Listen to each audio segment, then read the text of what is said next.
Let Me Tell You a Story is a product of Carolina Storyteller, starring Jonathan Phoenix, written, produced, and directed by Jonathan Phoenix, edited and recorded by Jonathan Phoenix, and horribly marketed by Jonathan Phoenix. Man, I gotta hire a staff. If you'd like to support the podcast, you can go to patreon.com/Carolina Storyteller and subscribe to get exclusive content and all kinds of other neat stuff. We even have merchandise coming. Anyway, sit back and enjoy the show.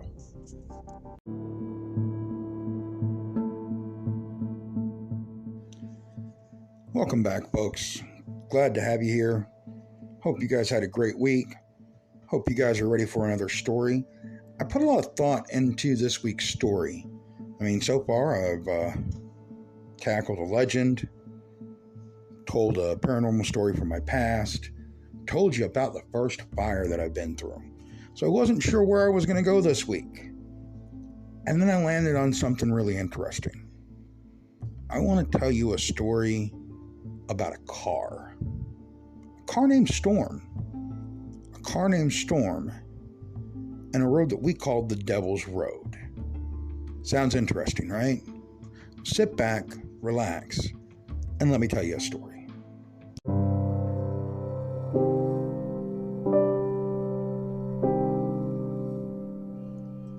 Storm was an 89 Buick LeSabre, and it was my second car to ever own.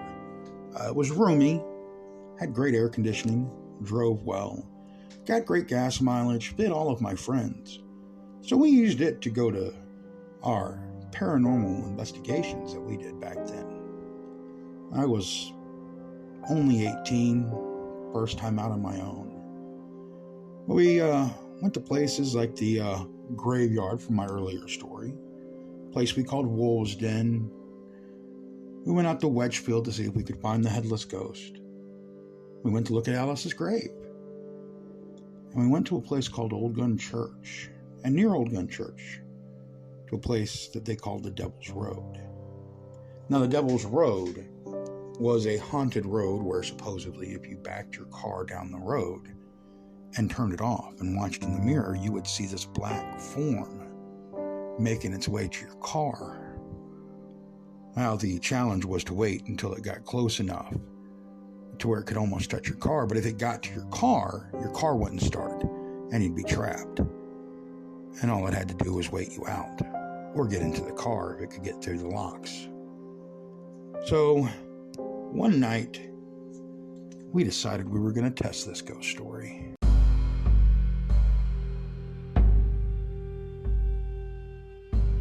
Four of us loaded into the car that night. It was me and three of my friends who, for the sake of the story, I'm going to name as Felicia, Sally, and Kirsten, because I don't think I know a Felicia or Sally, and Kirsten wasn't with me, and so it covers up the actual culprits. But Felicia was in the passenger seat, Sally and Kirsten were in the back, and we drove the 20 plus miles from my apartment out to where Old Gun Church was. And of course, I'm not going to give you directions to Old Gun Church because I don't recommend you going out there. But when we got out to Old Gun Church, the road in question was maybe a few hundred yards back and ran kind of along the side of the property that Old Gun Church was built on. So we turned down this little dirt road. It's pitch black dark out there. There's no lights. There's no nothing. You know, it's just you in the night. And we went down, 200-300 yards, turned around, faced the car back towards the road like we were supposed to, pulled over on the side, turned off the lights and turned the car off, and we waited. And we waited. And honestly, we kept waiting for a little bit.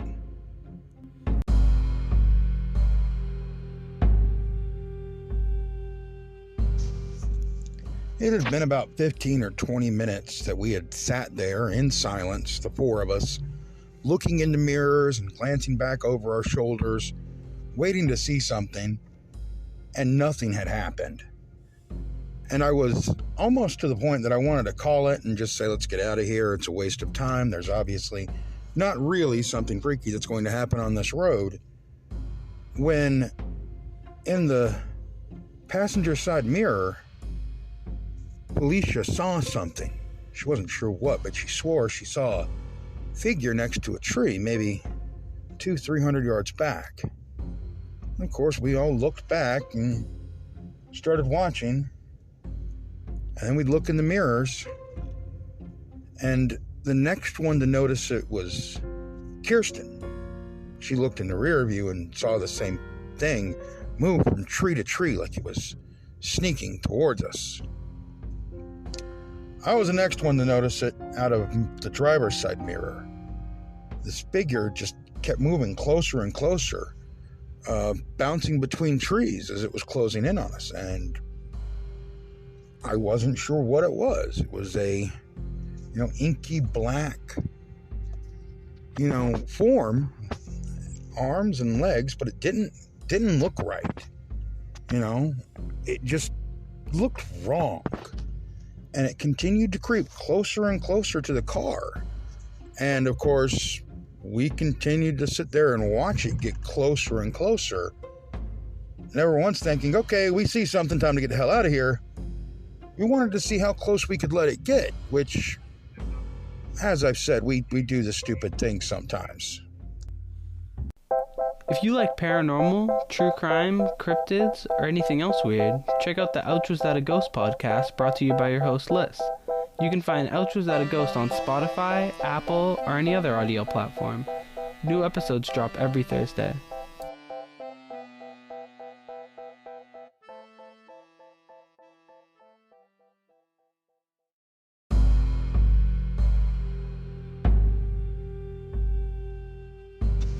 We kept turning around to look back and see if we could see this thing with our own eyes, but it only seemed to appear in the mirror, and it kept getting closer and closer. It was closing the distance much faster than I had anticipated that it would.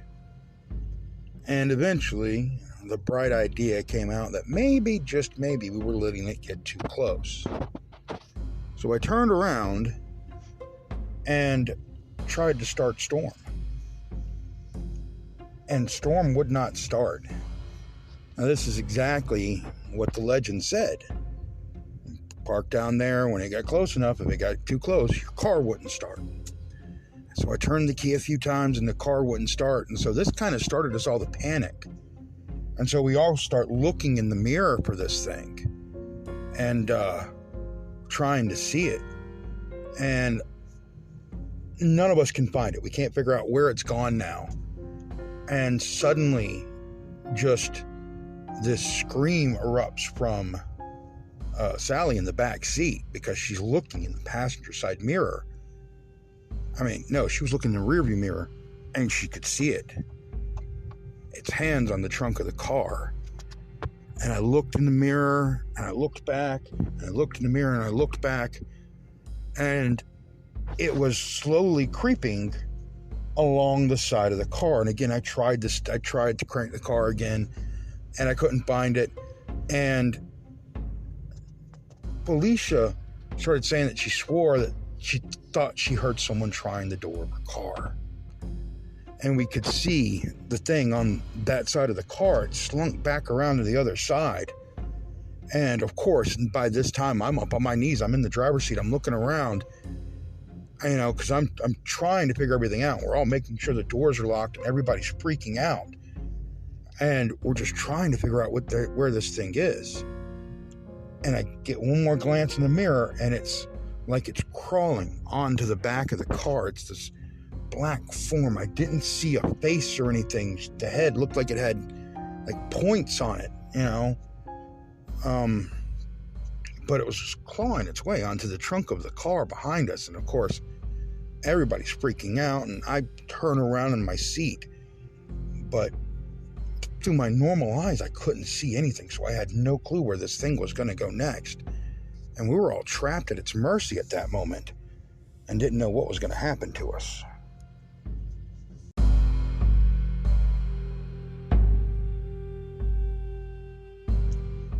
It was not a stretch to say that the four of us were terrified, being trapped in this situation with this unexplained thing that we couldn't actually see except for in the mirror crawling around the car. I keep looking through mirrors and looking back and seeing its form edge closer, and it started coming around the driver's side of the car from the back, and I could see its hand, which looked like just black claws, like solid. It was solid black, but it looked like it was like sharp claws or something, reaching closer and closer to my door. And the only thing I could think was that if it was going to go down, I was going to fight. And in the back seat, I had a kris that had been given to me. A kris is a curved dagger, and it had been blessed and given to me by a Wiccan friend that I knew. And I turned around in the seat, my knees up, and I was telling Kirsten where to find it to hand it to me, because it was in a compartment in the back seat. And as she was reaching into the compartment, the weirdest and most extraordinary thing happened. And it is the moment that Storm really earned its name.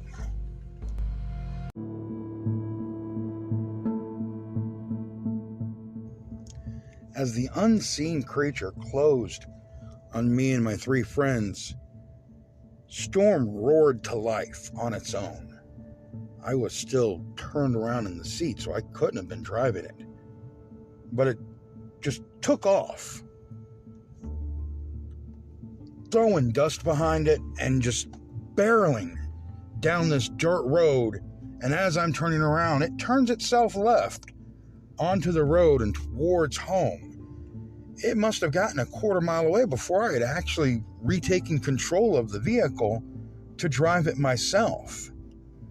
Everyone was just astonished and also happy to be out of there, because we didn't get gutted by whatever scary creature that was creeping up on the car.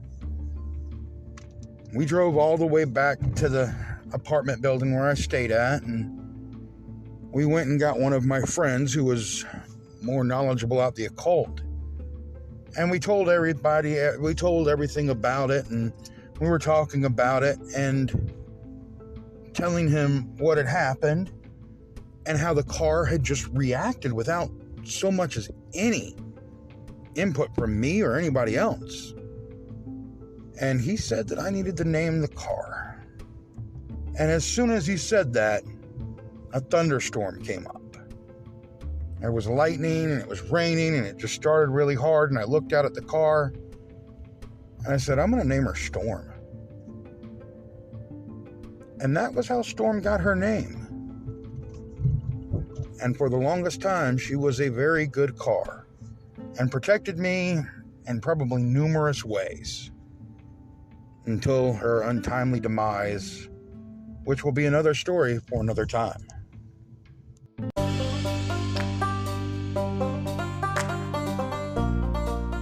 That's my story for this week, guys. I really want to thank you for listening, and thank you for being here with me. I'd like to give a special shout out to my one supporter right now, Adrian. Thank you very much for supporting. I really appreciate it. I know you're listening, so that's why I'm getting this, because you like the stories, and thank you for telling me so. Also, thank you to Nikki for your support. And thank you all for listening. And next week, we're going to have something really interesting. I'm not giving you any spoilers, but I've got a plan. I think you're going to like what you have to hear. So remember to like, subscribe, share. If you get a chance, go to the page, click on the support. As little as 99 cents a month could really help me to make this podcast grow exponentially. And if you get a chance, go to Amazon and look for Through the Flames and Redcoats. I'll see you guys next week.